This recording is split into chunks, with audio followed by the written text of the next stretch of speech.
While the battle between the White House and Democrats wages on, some in the president's circle and even in the faith community think they may have the answer to stop the impasse. It's got to be wall plus something else.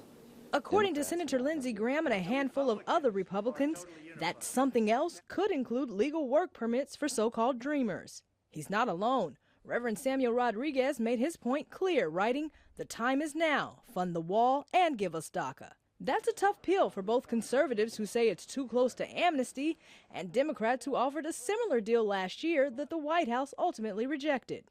City living, Yeah. but then now I'm like, I cannot leave. Like, where will I go? I don't even know. Claudette Monroy is talking about Washington, D.C., the city she calls home. The 32-year-old church operations manager moved here as a teen from Mexico. My dad passed away, and so that my mom, started working and trying to provide for our family.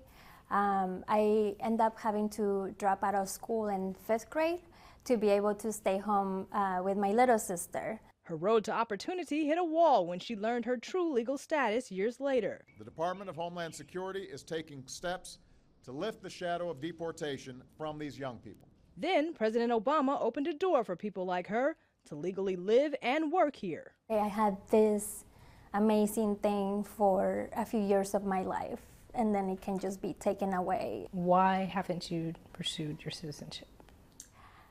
Sadly, I mean, if people look into immigration, there is not a path. The road from immigrant to citizen is a bit more complex for dreamers. To become a citizen of the United States, you first have to become a lawful permanent resident, which means you have a green card.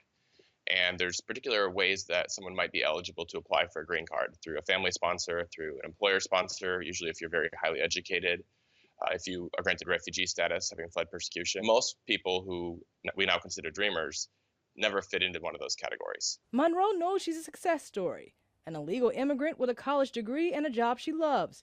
She credits Christians for helping her along the way. I've been hearing a lot about in the news or in social media that people talk about the people and the families, especially the mothers that are trying to come into the U.S. right now, have low literacy levels and don't have skills.